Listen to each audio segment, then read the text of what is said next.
Somewhere deep within you, you know the mind is more than just an organ.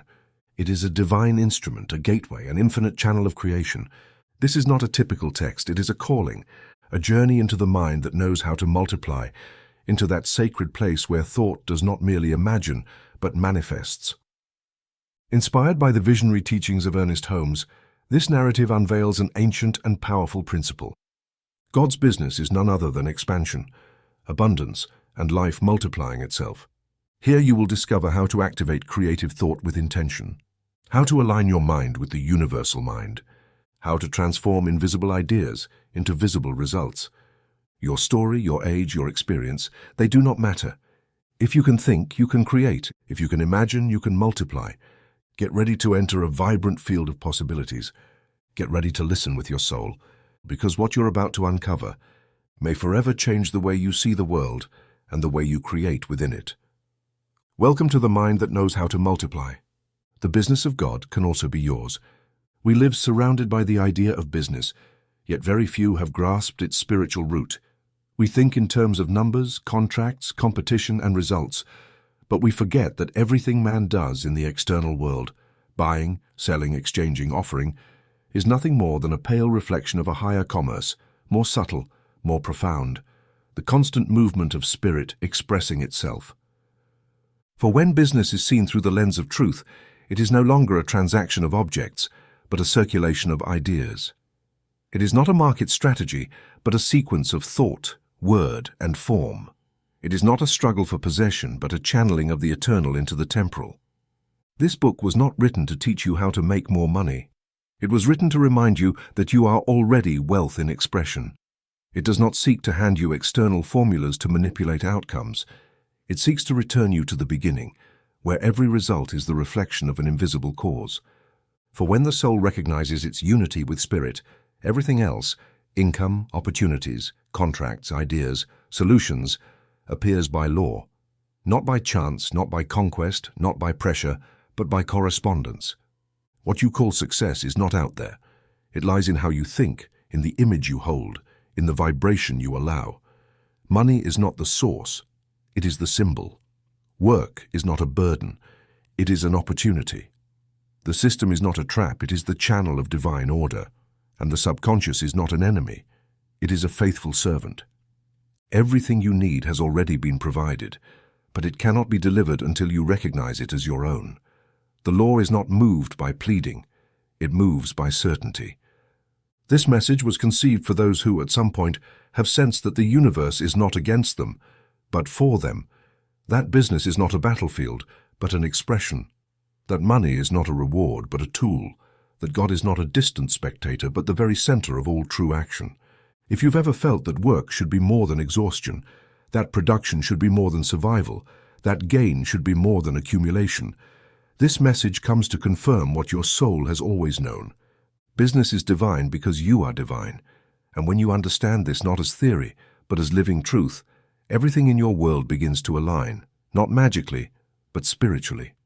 For there is no magic here, there is law. And when law is understood, it becomes power. And power, when directed from peace, becomes perfect form. Welcome to the business that cannot fail. Welcome to the capital that cannot run dry. Welcome to the mind that organizes all. Welcome to the silent commerce between the soul and its source. Welcome to the divine business, the divine business. Based on the teachings of Ernest Holmes, we've noticed that over 90% of those who visit our channel are not subscribed. You can support this project by pressing the subscribe button and liking the video. Thank you for inspiring us to continue creating more and better content for you. Are you ready to transform your life? Chapter 1. The mind as infinite capital, thought, image, and form, and everything begins in the mind. There is no movement, impulse, creation, or prosperity that exists outside the mental field. Before a coin is minted, an idea is forged. Before a business is established, an image is sustained. Before something appears in the visible, it has been conceived in the invisible. This is the law. Everything we see is the natural consequence of what we do not see, and what we do not see is the spiritual cause of all that we do. The only true capital man possesses is his capacity to think. For in thinking, he does not merely recreate or remember. He projects, establishes, defines, and calls forth. To think is not a trivial act. It is the divine act above all. To think is to shape the very substance of spirit. Into forms the law will gather, obey, and manifest as experience. There is no sterile thought. Every thought, without exception, is a living seed in the eternal field of law. This is why the mind is capital, infinite capital, inexhaustible, unbreakable capital. When we declare that man is made in the image and likeness of God, we do not speak of physical form or learned morality, but of the creative power of thought. God thinks and the universe appears, and man thinks and his world takes form. There is no distance between these two principles except the degree of awareness. To think is not merely to formulate mental phrases. It is to feel, to suppose, to imagine, to accept. Whatever man receives into his mind as true is immediately sent into the hidden mold of form. The mental image is the matrix of the result. An idea held firmly, nourished by faith and repeated in silence, begins to form a vibrational substance that the law receives as instruction. The soul does not need to chase results or beg for opportunity. It simply needs to establish its inner image so clearly and so vividly that the law has no choice but to obey. For the law does not judge and does not wait, does not evaluate. It simply executes. The law is the faithful servant of the mind, and every image well sustained will become visible. There is no lack in the kingdom, only confusion in consciousness. There is no absence of opportunity, only the absence of right images. The mind that knows its oneness with the principle recognizes it is not operating from itself, but from the infinite source of all good. And in this knowing it ceases to resist, ceases to compete, ceases to calculate, and begins to manifest. For this is not about effort, but about consciousness, not about strategy, but alignment. Every righteous form comes from a righteous idea, and every righteous idea is sustained by a mind that knows itself in God. Right thinking is not desperate wishing. It is calm recognition. It is not desire that creates, it is knowing. Desire without awareness of unity is just anxiety in disguise, but the quiet acknowledgement that all is already given, even before it is seen. That is true spiritual power. To think from knowing is to activate the law without friction. For when the soul thinks from its source, it no longer asks, it no longer waits, it no longer conditions. It simply knows. And that knowing is silent force, operating beyond time, beyond space, beyond the visible world. Every business is first born in silence, not in the noise of reactive thought, not in endless analysis, not in comparison with others. It is born at the still point, where man aligns with his source and receives a living idea. That idea, though intangible at first, is more real than any building and more powerful than any coin. For that idea is condensed spirit, ready to be executed by law. And if man maintains his vision, without contaminating it with doubt or fear, the form will inevitably appear. Not because he forced it, but because he allowed it. The mind that understands this ceases to collect random thoughts and begins to build clear images. And by building clear images, he begins to live coherent experiences. Chaos in life is simply chaos in the inner image. No one suffers lack. By punishment or karma or accident, every lack is the visible echo of a mind disconnected from its source, a mind that has accepted the illusion of separation as real and has projected that disconnection outward. The remedy, then, is not forced labor or outer struggle, but return to right thinking. The human mind is the channel through which spirit expresses its wealth. You do not need more money to be prosperous. You need more awareness of your unity with good. You do not need more human support. You need to remember you are already upheld by the universal mind. You do not need external promises, but internal affirmations. For what the world promises is fleeting, but what the mind knows is eternal. Just as the architect does not begin his work by laying bricks at random, but by drawing a complete mental blueprint, so too does the spiritual man. Refuse to act until he has first thought rightly. Action without image is waste. Action guided by image is spiritual efficiency. This is why every true prayer is a sustained image, and every lasting manifestation is an image incarnate. From this truth we recognize, thought does not merely influence reality. Thought is reality in its first state. What we call external reality is only the visible phase of an invisible chain that begins in the mind. Therefore, there is nothing more practical, more tangible, more essential than thinking with spiritual clarity. There is no business more important than the business of thinking rightly. And in thinking rightly, we discover we are already rich, not rich because we have, but rich because we are, for being is the only true wealth. And everything that follows, money, opportunities, relationships, well-being, is simply the reflection of that being understood, sustained, and affirmed. Just as the sun does not struggle to shine, the soul does not struggle to prosper. It needs only consciousness. And that consciousness begins with a single affirmation. The mind in me is the mind of God, and its wealth expresses through me. As thought, image, and perfect form, this truth does not need to be believed emotionally. It needs to be understood and repeated, for repetition of principle. Etches form into consciousness, and where there is form in consciousness, there will be form in experience. The mind is infinite capital. There is no other. Everything else is the result. Chapter 2. The Law of Perpetual Supply. There is no lack in the kingdom. In the realm of the real, nothing is missing. Nothing is scarce. Nothing is lost. Fullness is the natural state of being, and abundance is the language through which spirit communicates with itself. There is no begging in the mind of God, no limitation in his expression. Every visible form is the manifestation of an invisible idea, and every true idea, when sustained in consciousness, finds its way into experience.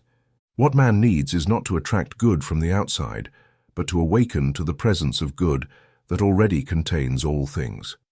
The law of perpetual supply is not a law written in books nor taught by specific cultures.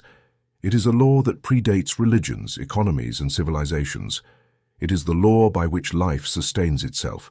Just as the body of a tree draws invisible nutrients from the soil and transforms them into fruit, so too the soul of man draws from the invisible substance of mind the forms necessary for his existence. There is no arbitrariness in this, no favoritism, no unfathomable mystery. There is only law. The law of perpetual supply operates without interruption. It does not depend on human moods, external conditions, or market cycles. Just as the sun does not cease to shine even when no one is watching, the supply of spirit does not stop even when man feels alone, scarce, or lost, because principle is not altered by perception. The law is, abundance is, and the only requirement for abundance to flow is that the human channel remains open to receive it. The channel closes with fear, with doubt, with guilt or ignorance. It closes when human thought disconnects from source and begins to think in terms of lack, competition, and struggle. But even when closed, man is not removed from good. He simply stops seeing it, stops allowing it, stops recognizing it. Yet good remains because good is permanent. Every feeling of lack is merely the reflection of a consciousness that has forgotten its unity with the absolute provider. There is no need that does not already contain its answer. No problem that does not already hold its solution in principle. No request that has not already been answered by the supply of spirit. The error is to believe that good lies out there in the hands of others, subject to permission, negotiation, or endless effort. The truth is that good is already here, in consciousness, waiting to be recognized, accepted, and embodied. What is not recognized cannot be received, and what is not accepted cannot be sustained. The consciousness that understands this law is freed from anxiety. It no longer runs, no longer wrestles, no longer negotiates from lack. It becomes receptive. And this receptivity is not passivity. It is inner openness. It is the mental state that affirms, without the need to see with physical eyes, everything I need has already been given, and since it has been given, I simply allow it. This is true prayer. This is the affirmation that dissolves the illusion of lack. The law always responds, but not to the words. It responds to the state of consciousness behind the words. One can repeat phrases for years without change if those phrases are not held by inner conviction. The law is not deceived by form. It acts upon the substance of thought. And when thought is saturated with certainty, with unity, with trust in the perfection of principle, then manifestation is inevitable. Not as a random event, but as the natural consequence of mental cause. In nature, there is no useless accumulation or waste. Everything that grows does so in perfect measure. Everything that is given because there is space to receive it. Likewise, in the spiritual order, man receives only what he is consciously willing to channel. If the mind is closed by fear, the law cannot force its way in. But if the mind is open through understanding, then supply flows without resistance, without delay, without strain. The law does not need to be convinced, it only needs to be allowed. The world's error has been to see God as an occasional provider, as a judge or a master. But God does not provide in human terms.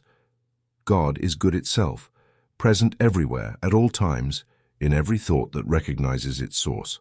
The law of perpetual supply is simply the automatic reflection of unity. Where good is recognized, good unfolds. Where mental separation exists, the flow stops, not because good is absent, but because consciousness has moved away from the channel through which it flows.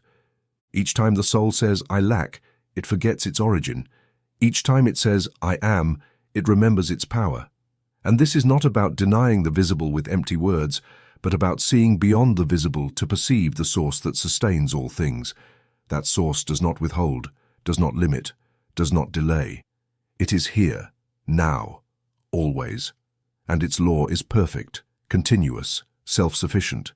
It asks for no impossible condition, demands no sacrifice, favors no one, punishes no one. It only responds. It responds to thought, to image, to faith. Therefore, this must be the teaching. Do not seek more resources outside. Acknowledge the inner resource. Do not beg before the world. Affirm your divine inheritance. Do not depend on circumstances. Trust the law that transforms all circumstances. For the one who knows this does not fear the fluctuations of the market, does not surrender to apparent failures, does not bend to the judgment of others. He remains firm, serene, conscious that supply is permanent and that his only task is to receive. Receiving is an inward act. It does not require hands, it requires consciousness, and the consciousness that receives is the one that no longer doubts its divine right, no longer compares, no longer calculates. It is the consciousness that affirms, "I am one with the invisible provider, and in me there is no lack, because in God there is no deficiency." This affirmation, when sustained with perseverance, begins to dissolve the old mental structures of limitation. And as those structures dissolve, abundance finds its way. The soul does not need to fight for what already belongs to it. It needs only to recognize its inheritance. And that inheritance is good. The good that does not come from human merit, but from spiritual origin. The good that is not won but remembered. The good that is not hoarded but allowed to flow. For good is law. Good is nature. Good is God in active form. Thus we do not teach a path of effort but of alignment. We do not preach struggle but understanding, because what man understands, he no longer needs to conquer. And when the soul understands that nothing is lacking in the kingdom, it begins to live without fear. It begins to act from fullness. It begins to give without fear of running out, because it knows the source does not run dry. And in knowing this, it becomes a permanent channel of provision. Nothing is lacking in the kingdom. The only thing that can be lacking is the awareness of that kingdom. But when the soul awakens and remembers, then everything flows, everything arrives, everything aligns, not because the world has changed, but because consciousness has returned to the law. And the law, faithful as always, responds with perpetual abundance. Chapter 3. The Idea as Product. Thoughts that become goods. The good that man perceives in his world is nothing more than the visible expression of an idea previously held in the mind. This truth, simple in its formulation, is nonetheless the key to every authentic spiritual system. For if thought precedes form, then the idea is the primary product, and all material manifestation is merely the consequence of a process that began in the invisible realm of consciousness. The idea is organized substance. It is not a fantasy, not a powerless illusion, but the original structure upon which the law acts. The right idea, when sustained in the mind with clarity, consistency, and conviction, becomes tangible form without forced intervention. Manifestation is automatic when the idea is complete, for the law does not need to be pushed. It needs to be instructed. And instruction is not given through anxiety, supplication, or negotiation, but through clarity of purpose, unity of thought, and internal coherence. The visible universe is nothing more than a vast collection of embodied ideas. Every object, every structure, every organization, every transaction, every coin began as a thought. Nothing appears in human experience without first being mentally accepted in some form. Therefore, the one who understands the creative nature of thought also understands their absolute responsibility as a generator of form. There is no other who provides, no chance that bestows. There is only the law responding with precision to the idea sustained. It is not enough, however, to entertain scattered thoughts or fleeting desires. The law does not respond to passing impulses, but to sustained convictions. The idea must be formulated with intention, imbued with meaning, and must represent a clear image of the good one wishes to manifest. And that image, when internally repeated with firmness, begins to acquire substance. Thought becomes charged with energy, energy takes on form, and form becomes experience. That is why every truly prosperous human endeavor has first been a well-crafted idea. It is not financial capital that initiates divine enterprise. It is mental vision. It is not external opportunity that marks the beginning. It is internal acceptance. It is not human connection that opens the way. It is spiritual alignment. When an idea is correctly held, it summons the means, the channels, the people, and the resources, not because it searches for them, but because it attracts them through the law. This implies that thought is not merely a tool for analysis, but an instrument of creation. Thought does not merely evaluate what already exists. It holds the power to call into being what has not yet been seen. In this lies man's power, the ability to conceive what is not yet manifest, to see with the eyes of the soul what the world does not yet reflect. For in that inner seeing, the promise of form is already contained. Anyone who desires to produce goods, wealth, services, or useful forms in the world must begin by disciplining their inner life, not through repression, but through direction. For the soul that does not direct its thoughts is constantly producing chaotic forms, contradictory results, incomplete experiences. But the soul that focuses its thought, that cultivates the idea, that holds its image with serenity, is creating the true product, and that product is indestructible because it does not depend on external conditions, but on an invisible law that never fails. By understanding this, we cease to see thought as a secondary activity and recognize it as the fundamental one. Just as the sculptor sees the form before carving it, so too does the spiritual man see the good before it manifests. He does not wait for results to have faith. He has faith, and therefore the result comes. Because faith is not passive waiting, it is active vision. It is the certainty that the idea already is, even if it is not yet seen. And that certainty is the ground upon which form is built. Wealth does not begin in the bank. It begins in the idea. Healing does not begin in the body. It begins in the idea. Order, expansion, peace, multiplication, they do not begin in the visible, but in the invisible image held by the soul. And when that image is held with clarity, with love, with trust, the law gathers it, organizes it, translates it, and delivers it as concrete experience. There is nothing more practical than a well-formulated idea, because it requires no external condition to begin its operation. An idea can be conceived in solitude, in silence, in the midst of apparent poverty, and yet if it is true, it begins to vibrate, to attract, to manifest. This is spiritual action, not struggle, not physical effort, not manipulation of the external, but conscious creation from within. Every thought that the soul holds clearly, it is said, eventually becomes visible form. It may seem delayed, but it is not the law that delays. It is the consciousness that has not yet completed its image. When the image is complete, time ceases to be an obstacle. Form appears not as a miracle, but as the natural fulfillment of the law. The product the world values, whether a service, an object, a solution, is in truth a condensation of thought. And if this is so, then there are no real limits to creation, only mental limitations, which must be dissolved through the recognition of truth. For the soul that knows this begins to think with authority, and in thinking with authority, creates with direction. And in creating with direction, it manifests with precision. There is no limit to the good that can be produced, for there is no limit to the mind that sustains it. And if man is one with that mind, then there is no limit for him either, except the one he himself maintains. Therefore, we do not teach how to obtain products. We teach how to conceive ideas. We do not instruct on how to accumulate forms, but how to generate images, for everything else is added unto it. Form follows thought, matter follows image, product follows idea. This is the economy of the spirit. To think is to produce, and he who thinks well produces well. There is no separation between idea and form, only continuity.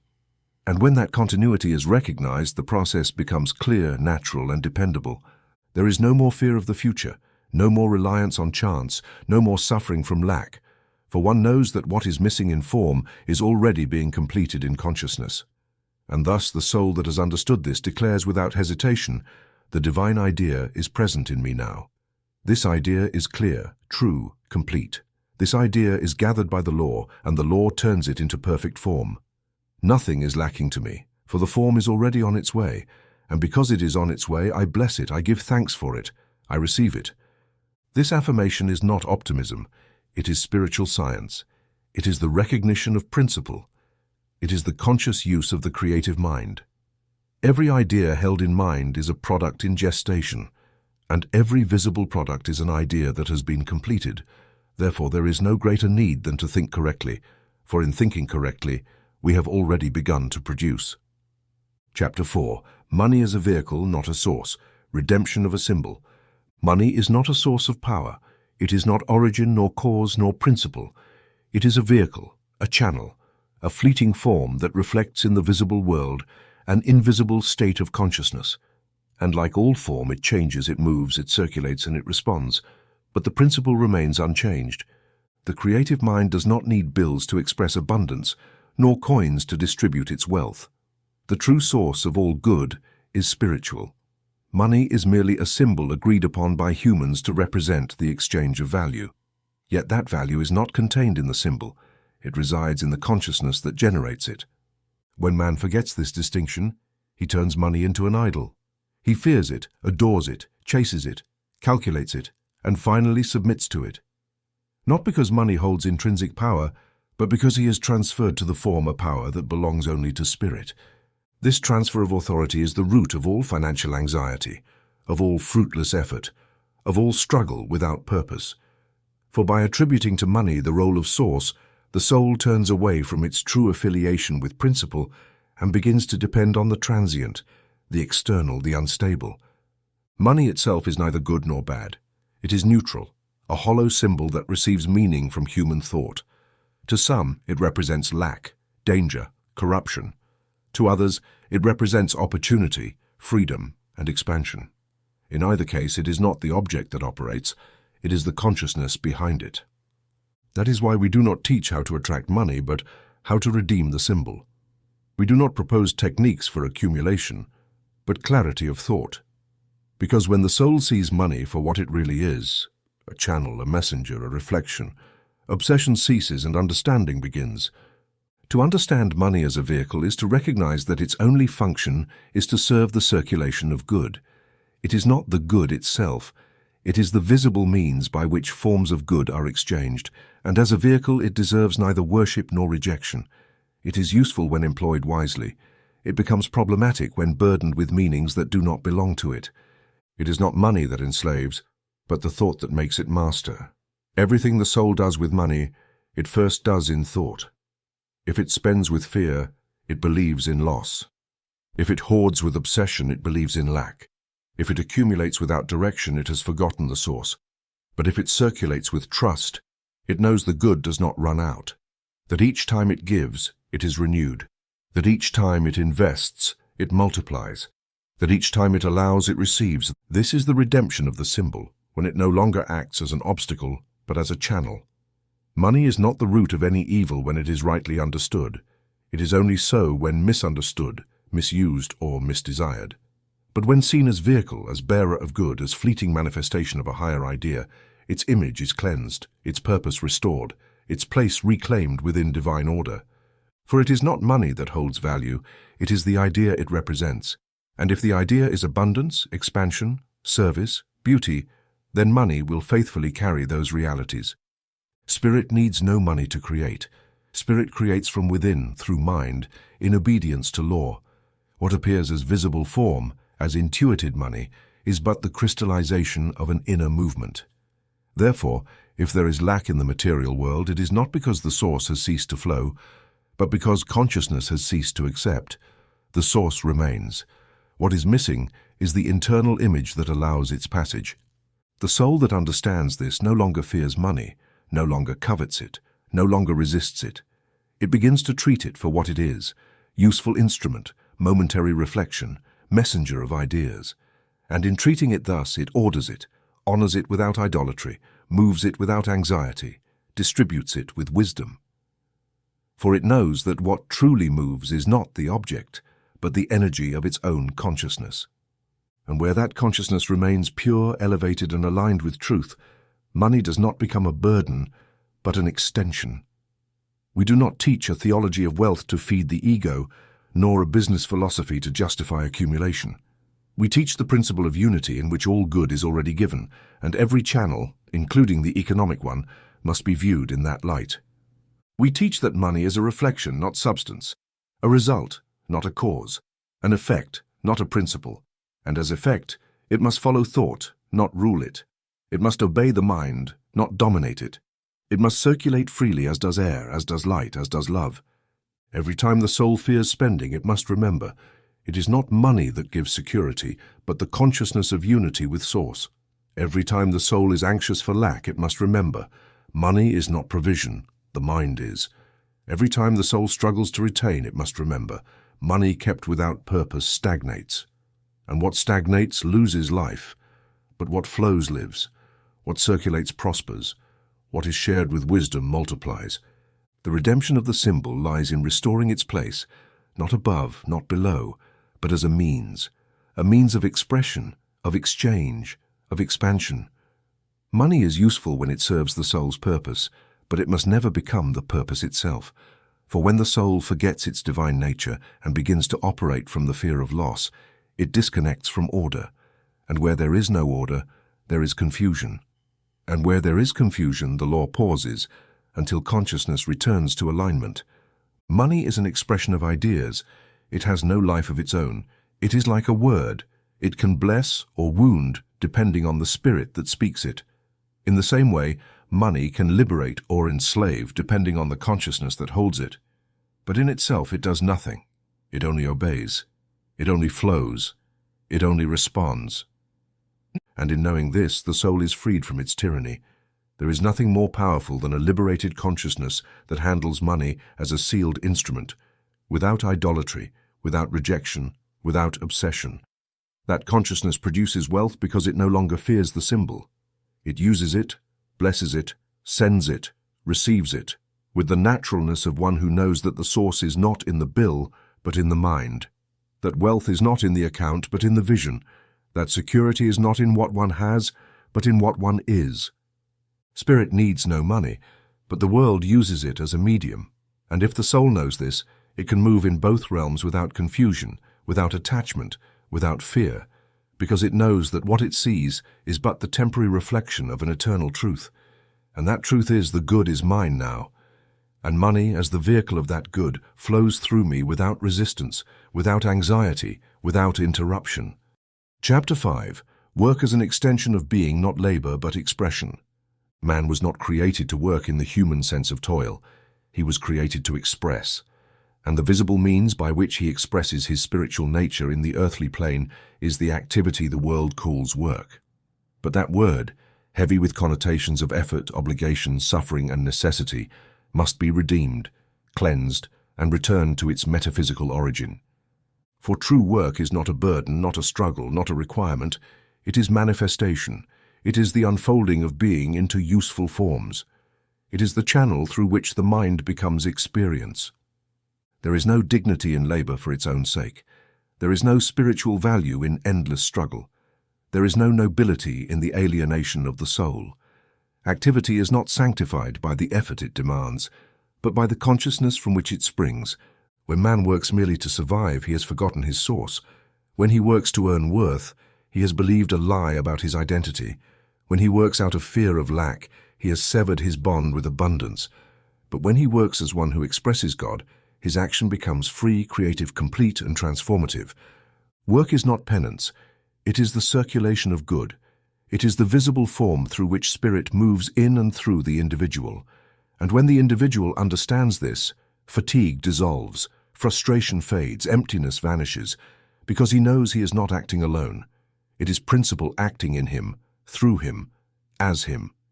He is no longer a slave to time, to wages, to bosses, to routine, for he does not work for the world, he works from spirit. And one who works from spirit is never without purpose. The human mind has been programmed to associate work with sacrifice, but this association is false. It is cultural inheritance, not spiritual reality. Spirit does not sacrifice. It creates, expresses, radiates. And if man is made in the image of spirit, his activity should not be oppressive but revealing. It should reveal his talent, his order, his inner beauty, his natural creativity. Righteous work does not consume, it builds. It does not exhaust, it radiates. It does not oppress, it liberates. Everything the soul does from its true nature renews it, because it does not act from need but from fullness. It does not give to get, it gives because it overflows. And in giving that way and expressing that way, it discovers that all work becomes silent prayer. Every task becomes active meditation. Every effort becomes joy. Not because the circumstances have changed, but because consciousness has returned to principle. Man has not come into the world to earn a living. He has come to live it from his divine center. And work is not a means to deserve. It is a means to expand what already is, what is already possessed, what is already known, what is already felt as inner truth. That is why work must be chosen, directed, and shaped from consciousness. For what the soul rejects depletes it. What it denies sickens it. What it endures without purpose divides it. But what it embraces as a divine channel strengthens it. Not all work looks the same, but all work can become expression if done from the right state. It is not about the external form, but the inner energy. The same act can be slavery or expression depending on the thought behind it. For the law does not respond to the act. It responds to the consciousness behind the act. And if the consciousness is elevated, the act is purified, the environment is transformed, the routine is illuminated. The person who works from the awareness of unity with God no longer feels used, sacrificed, or insignificant. They feel like a channel, an extension, a messenger of good. And in feeling that way, new opportunities come, new environments arise, new expressions appear, because their vibration has changed, and form responds to vibration.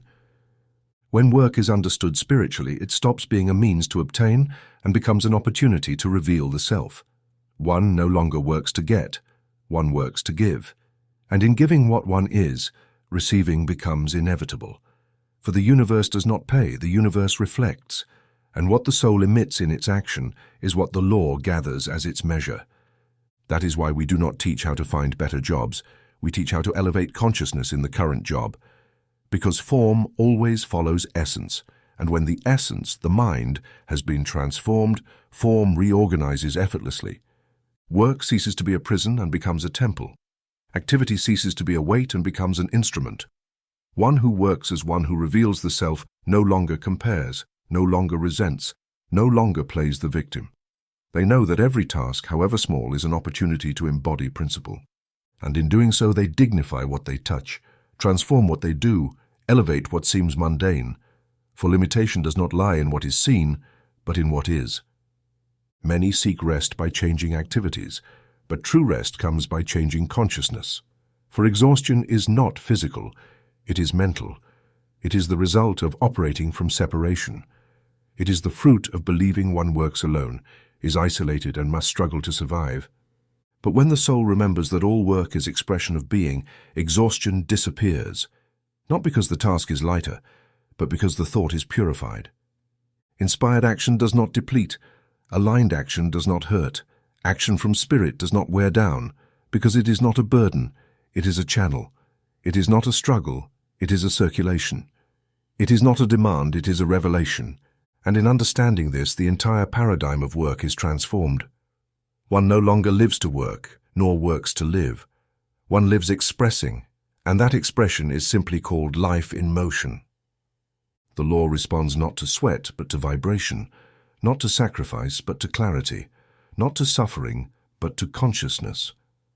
That is why righteous work is that which is done from the awareness that it reveals divine order in a specific form. It doesn't matter whether one cooks, teaches, builds, heals, or designs. What matters is the inner state from which it is done, because from that inner point everything becomes a channel of good, and thus the soul that works from truth can declare without hesitation, I am not a slave to work. I am an expression of spirit. My activity is the extension of my being. I do not toil in vain, for every movement of mine is part of the one movement, and where I act in God's name, the action becomes a blessing. This affirmation is not poetry, It is operative truth, spiritual science, law in action. Every task is a channel of expression, and when it is done from elevated consciousness, it does not only produce form, it produces light. It does not only produce results, it produces order. It does not only produce income, it expands the soul. For true expression never empties, it always fills. Chapter 6. Spirit, System and Success, the invisible order that multiplies. Success is not an accident. It is not a whim of fate, nor a privilege granted to the clever, nor a prize reserved for the cunning. Success is the inevitable result of spiritual order held in mind and expressed through action. It is the natural manifestation of the law operating without interference. And where the law operates with clarity, multiplication happens effortlessly, not by imposition, but by alignment, not by luck, but by system. And the universe is not chaotic, it is profoundly ordered, and that order is not merely a physical balance, but a perfect expression of spirit operating through immutable principles. Spirit does not improvise, it unfolds, it does not react, it establishes, it does not compete, it expresses. And if man is one with that spirit, then his activity, when conscious, can mirror that same order. For true success is not external agitation, it is internal coherence. It is peace manifesting as progress. It is clarity unfolding as expansion. The system is the organized form that spirit adopts to manifest in comprehensible sequences. There is no contradiction between spirituality and method. Method does not deny inspiration, it channels it. System does not oppose faith, it structures it. For the law, being spirit in motion, acts with precision, order, and predictability. And all that man does with awareness of this law becomes successful, not by accident, but by reflection. The mistake many make is to chase success as something external to conquer, when in truth it is something internal to understand. They run after formulas, trends, borrowed promises, failing to see that true success is the fruit of spirit in operation. And spirit can only operate freely when the human mind has been cleansed of confusion, anxiety, and contradiction. For where there is division, the law waits, but where there is unity, the law acts. Spirit, system, and success are not separate terms, they are phases of the same current. Spirit is the cause, system the channel, success the effect. You cannot harvest without sowing, nor sow without soil, nor have soil without a law sustaining life. In the same way, there can be no lasting success without system, nor true system without spirit. He who understands this triad no longer depends on external methods, but neither does he reject them. He uses them as instruments of principle without getting lost in them, without idolizing them. Spiritual success is not domination, not blind accumulation, not the glorification of ego. It is the blossoming of inner order reflected in useful forms for others. The soul that has found its inner order begins to express that order in activity, and that activity becomes effective, fluid, multiplying, not by manipulation, but by correspondence. For the law responds to the mental structure that has been purified, aligned, and preserved. And this mental structure must be firm yet flexible, firm in principle, flexible in application, firm in faith, flexible in form, firm in vision, flexible in method. For order is not rigidity but coherence, and where there is coherence, there is multiplication. A tree does not grow by violence, it grows by space, substance, and direction. Likewise, success is not forced, it is allowed, and what is allowed through spirit multiplies through system. The spiritual system begins in thought and manifests in action. There is no divorce between the internal and the external. Every word, habit, gesture, and decision is part of an invisible sequence that leads to outcome. He who ignores this stumbles without understanding. He who knows this walks in serenity, knowing that inner order draws outer order, and that every lasting manifestation begins on the plane of consciousness. Many seek shortcuts without realizing that the law cannot be bypassed. It can be delayed, it can be resisted, but it cannot be avoided. And the law states that every effect has a cause, and every cause begins in thought. Therefore, he who seeks success must not begin with form but with spirit. He must not first change his circumstances, but his inner state, for from that state all else adjusts. Multiplication is not an arbitrary miracle. It is the natural result of correct alignment. What is in order grows. What is in chaos fragments, and order begins in sustained thought, in clear vision, in affirmed word. Then it descends into action, organizes into system, and unfolds as result. This is the mathematics of spirit. There is no mystery here, only precision, and precision is beauty, and beauty, when sustained, is called success. We do not teach a business strategy to dominate markets. We teach a science of thought to align the mind with principle. For the business born of spirit structures itself into a system and is sustained in truth. It prospers without strain, not because there is no effort, but because the effort flows from unity, not because there are no obstacles, but because obstacles become opportunities when read through the law. True success needs no proclamation. It is recognized. It does not need to be imposed. It reflects. It does not need justification. It sustains itself. For it was sown from the center, from stillness, from principle, and all that is born of principle prospers without interruption. Thus the soul that has understood this order may declare with conviction, "The spirit in me is the cause of all good." This spirit operates through a perfect system.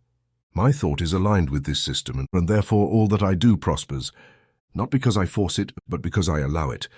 This affirmation, spoken in faith, becomes law, and law begins to organize life, business, activity, time, and resources. All comes into rhythm, all aligns, all multiplies.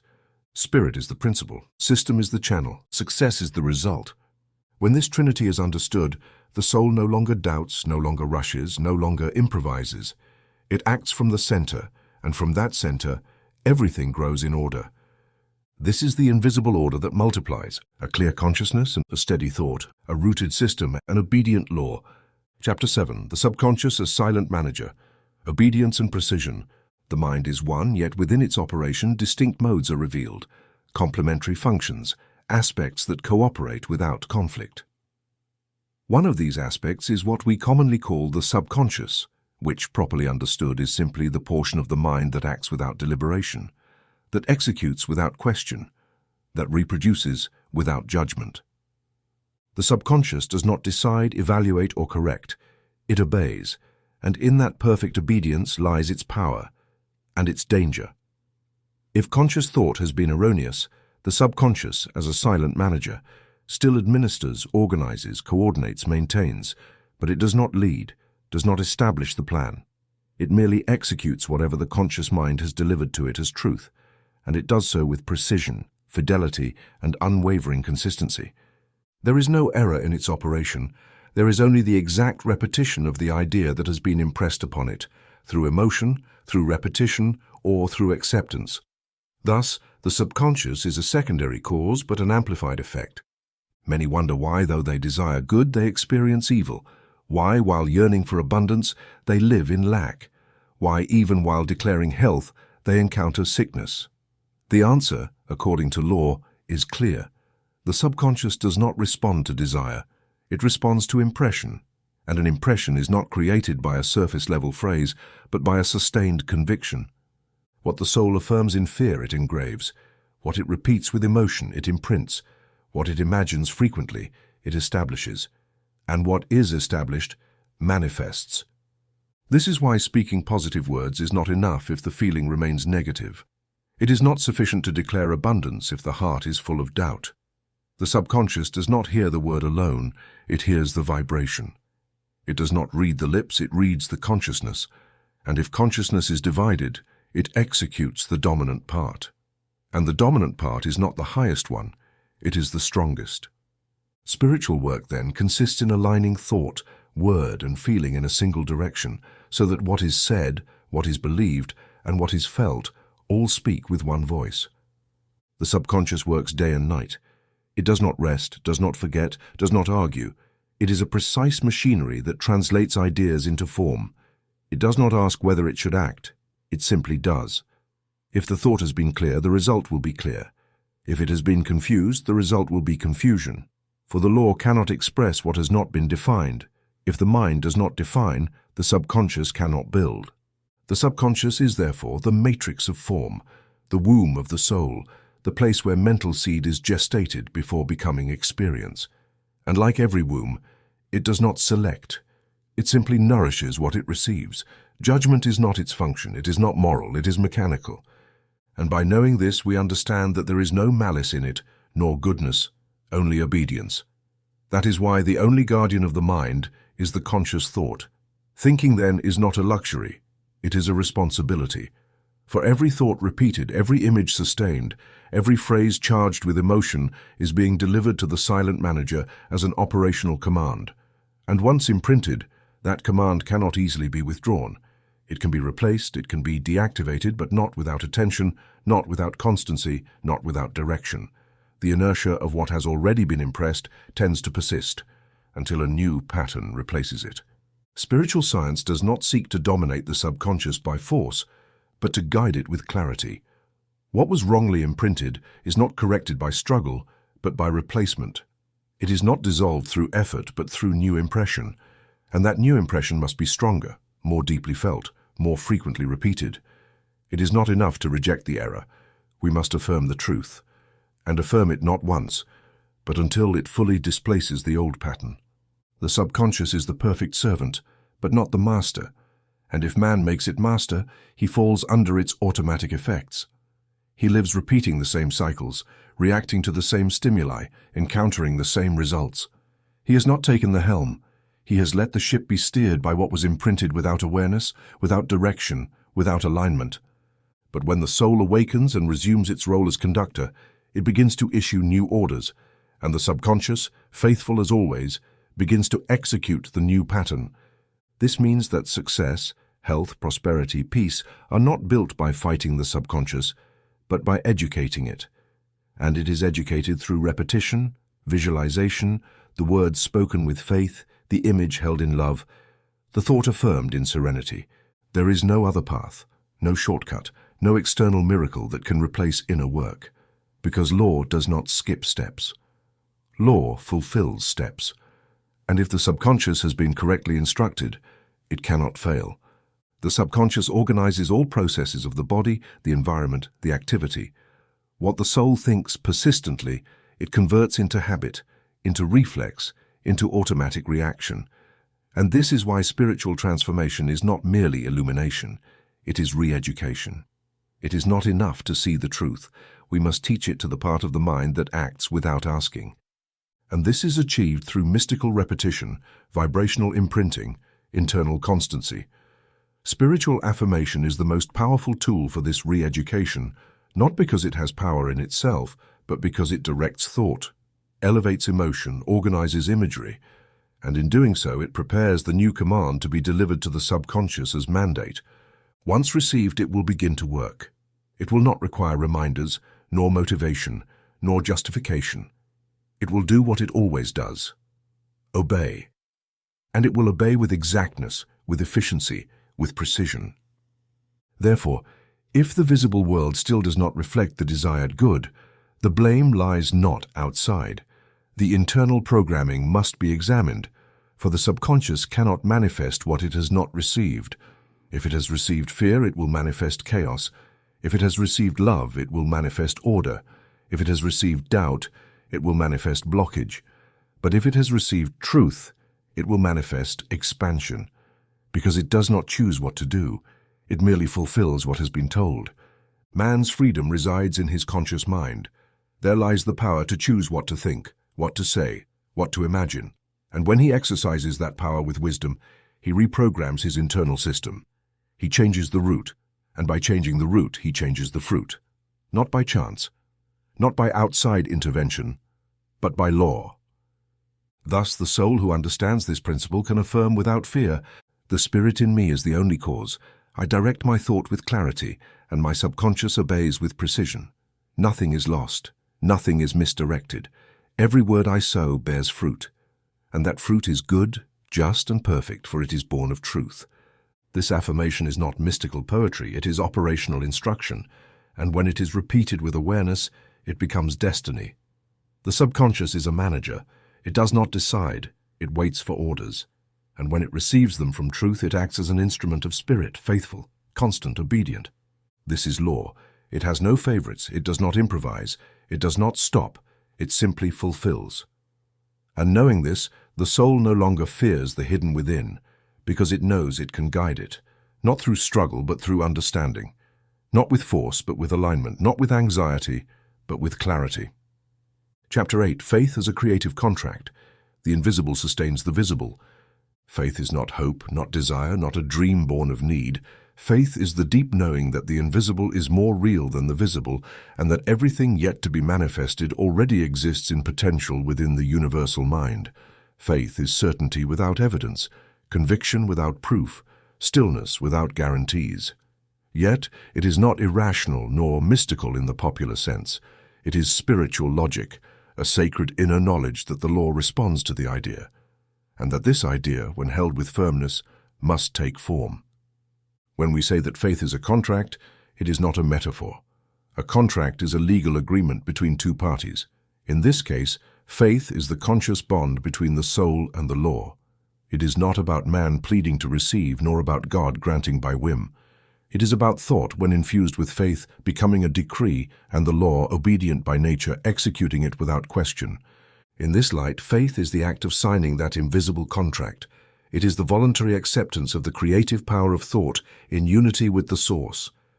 Faith does not operate in chaos, but in alignment with the highest order. The law requires direction, and faith is the hand that writes that direction with internal words that need no sound. The mind that doubts is suspended in power, like a lamp unplugged from its source.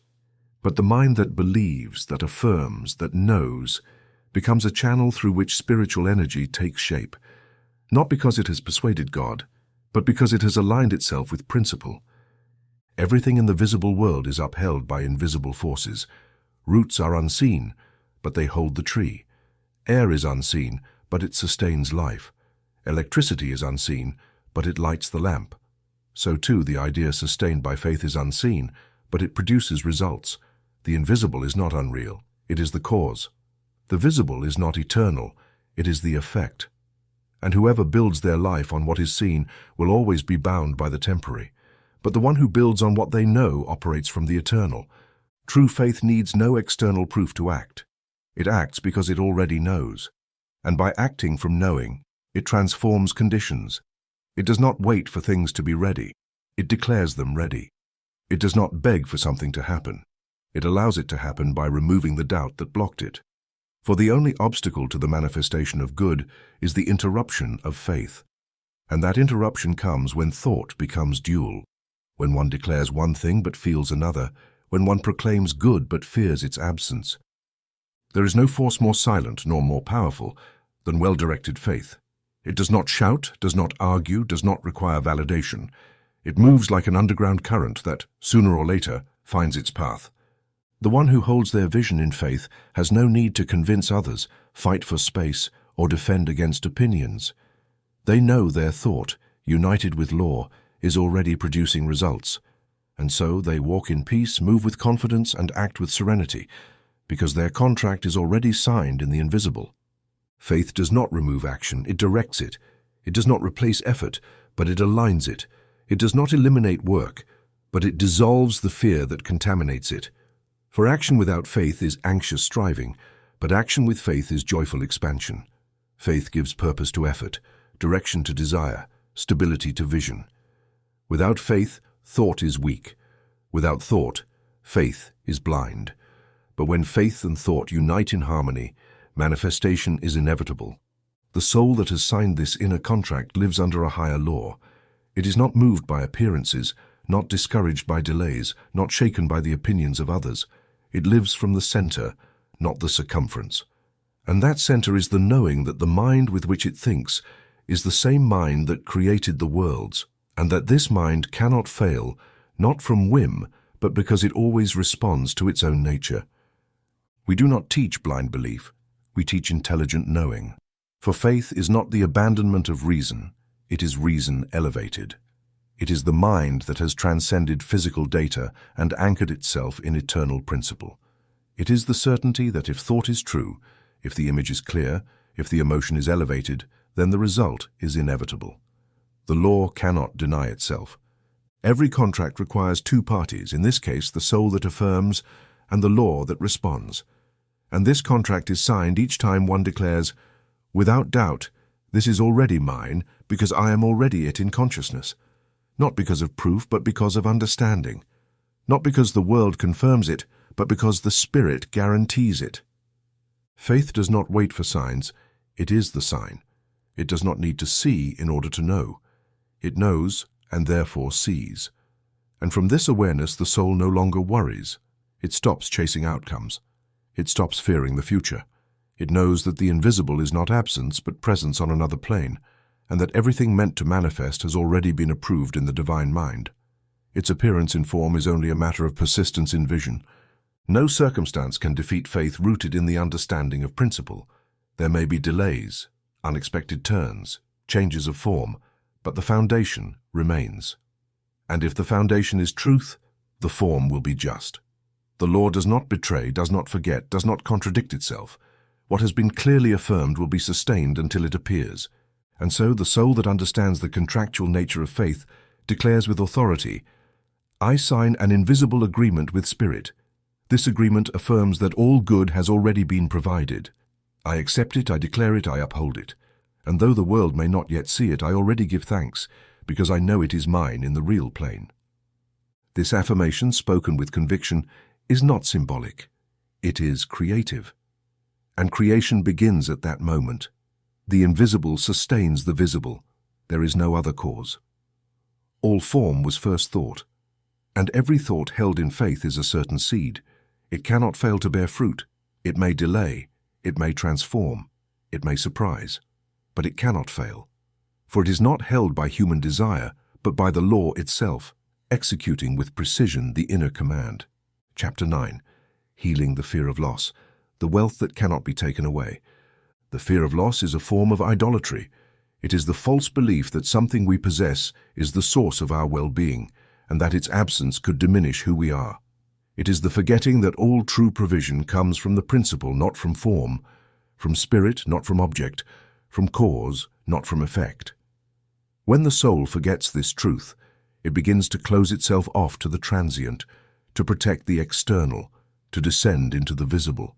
But all that is visible is temporary by nature, and nothing temporary can guarantee the peace that only the eternal grants. Wealth is not what is accumulated, but what is recognized as inherent.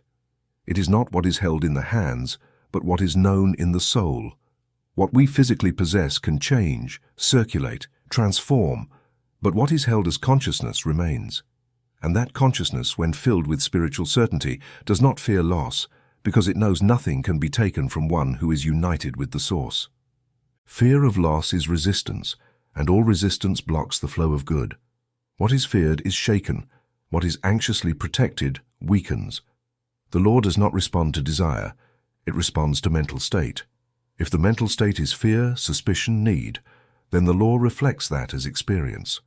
But if the mental state is trust, surrender, knowledge of the source, then the law reflects calm, stability, expansion. What is truly ours in spirit cannot be lost, because in spirit there is no possession, only expression. And what is expressed from true consciousness does not disappear, it transforms. Therefore, the true antidote to loss is not attachment, control, or strategy. It is the recognition that all good comes from God, and God neither runs out, withdraws, nor limits.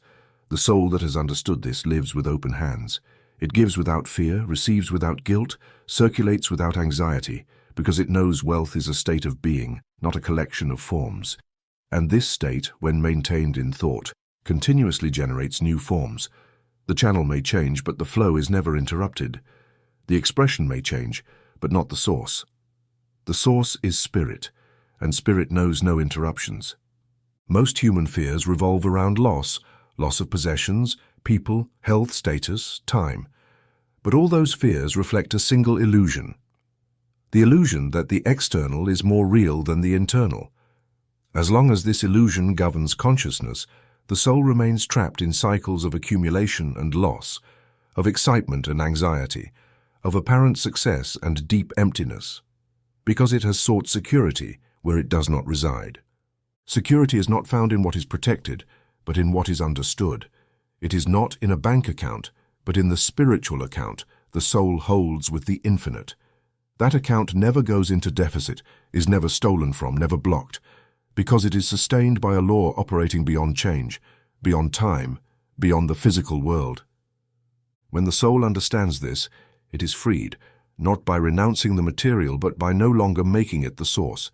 It may possess, but it does not become possessed. It may manage, but does not fear.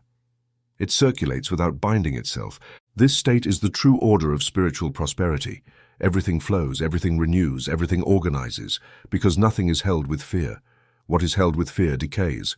What is given with faith multiplies. The mistake many make is trying to secure the effect without strengthening the cause. They attempt to protect the external without healing the internal. They try to keep what they have without raising the consciousness from which it was received. But the law does not obey human effort. It obeys the vibration of thought. If the vibration is loss, lack, insufficiency, then that will be the experience, even if there is temporary abundance. But if the vibration is fullness, gratitude, certainty, then the entire universe arranges itself to sustain that state. Faith removes fear. Where there is fear of loss, faith has not yet matured. It is not about eliminating fear by willpower, but about replacing it with vision. Where the soul sees the source in all things, the object no longer frightens. Where the soul knows nothing external can add to or take from its true wealth, it lives freely. Freedom is not having everything under control, but knowing that everything needed arrives exactly when required, because that is how the law ordains it. There is no need to force, steal, or manipulate. Only to affirm, visualize, allow, because good is constant and its flow depends not on the external world, but on the inner state. Thus the soul that has healed the fear of loss declares, "My wealth is not in what I have, but in what I am. And what I am is one with the infinite source. Nothing can be missing because I am sustained by the principle. What I need arrives, what I give returns, and what circulates renews me. For my good is spiritual, not temporal, and spirit knows no loss." This affirmation, when understood and held, transforms experience. Anxiety fades in receiving and giving. Fear vanishes before the unknown because a deeper foundation has been established, a more real security, a wealth that cannot be taken. That wealth needs no defense, only recognition. It needs no proof, only living. It needs no assurance, only affirmation. What the soul affirms with understanding, the law sustains with precision. And that precision removes fear. Spiritual wealth is a state, not a balance. It is understanding, not quantity. It is certainty, not accumulation. Those who live from this understanding discover that nothing has left them, because all remains within their field of consciousness. And if something has transformed, it is not loss, it is evolution. For the law does not take away, it organizes, and spirit does not punish, it educates. Chapter 10. Prosperity as Universal Consciousness. Goodness is not accumulated, it is allowed. Prosperity is not a privilege, it is a principle. It is not the exclusive result of individual efforts, but the natural manifestation of a law that operates universally, constantly, precisely, and impersonally. There is no place in the universe where good is absent. No corner of existence is unsupported by the abundance of spirit. But for that abundance to express itself in individual experience, it must be recognized, accepted, and permitted. Because good does not accumulate through fear, it manifests through understanding. And what is understood from unity becomes constant experience. The world's error has been to see prosperity as something to be obtained, retained, and protected.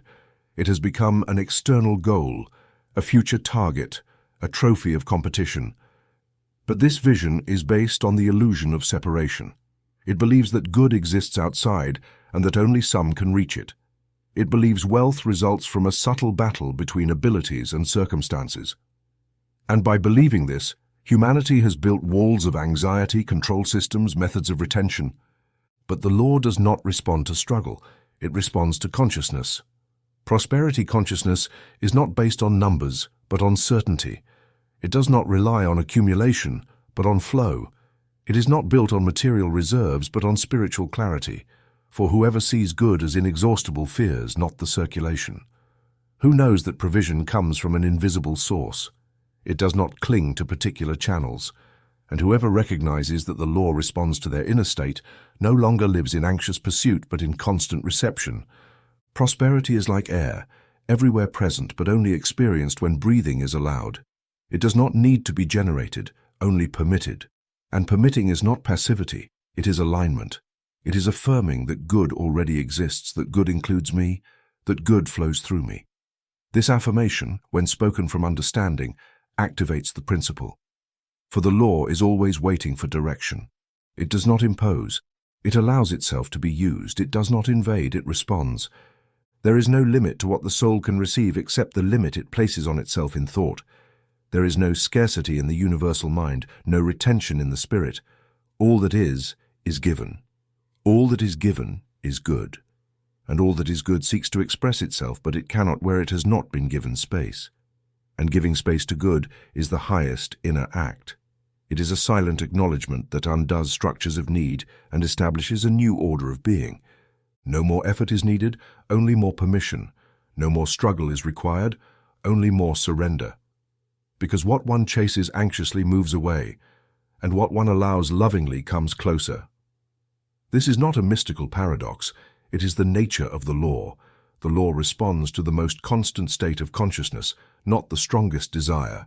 And if desire is tainted with fear, it becomes denial. But if thought is filled with certainty, it becomes permission.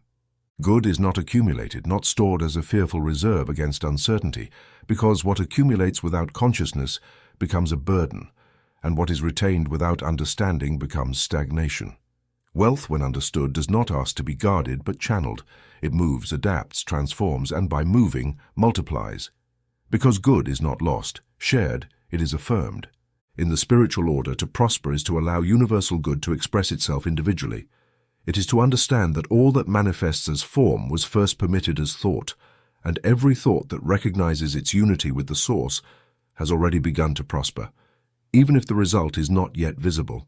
For manifestation follows consciousness. It does not precede, replace, or contradict it. It only reflects it. Just as the seed contains within it the potential of the tree, consciousness holds the potential of all manifestation. But that seed does not germinate by accumulating soil, but by receiving it. It does not grow by force, but by being nurtured in the right environment. Likewise, the soul does not prosper through anxiety, but through atmosphere. And that atmosphere is affirmed thought, elevated emotion, sustained vision. Prosperity, then, should not be sought as a thing. It must be established as consciousness. Because once established, all that is needed arrives by correspondence, not as a prize, but as a reflection, not as an exception, but as a consequence. And that consequence is neither limited, dependent, nor sporadic. It is constant, automatic, just. For the law, being perfect, cannot respond with less than perfection. The soul that understands this ceases to live for obtaining and begins to live for allowing. It no longer stores but circulates. It no longer fears but affirms. It no longer compares but recognizes its divine right, because it knows that prosperity is not an external outcome, but an inner condition. And that condition is maintained by continuous alignment with the source. There is no need to wait for external improvement to live in peace. Peace settles when it is recognized that good already exists. Abundance is not needed to give thanks. Gratitude is needed to manifest abundance. The result need not be seen to affirm the truth. The truth must be affirmed to see the result. For in the order of the spirit, being comes first, then having. Knowing comes first, then seeing. Consciousness comes first, then experience. Thus the soul can declare, my good is limitless, my provision is spiritual. Good does not accumulate, it flows, and I allow that flow without resistance, without fear, without retention. All that is necessary for my expansion is already given. I accept it. I allow it. I am grateful. This declaration is not empty prayer. It is alignment with the principle. And when sustained, it organizes the environment, purifies emotion, renews form. Prosperity as universal consciousness is not limited to one person, one group, or one era. It is the natural state of the soul that has remembered its origin, and that origin is spirit, and that spirit is fullness. And that fullness expresses itself as good when allowed to operate. To allow is not resignation, it is surrender to truth. It is not acceptance of the current condition, but openness to a higher condition. It is not settling for what is, but recognizing that what is can be transformed from within. And that transformation begins not with an external act, but with an internal turn.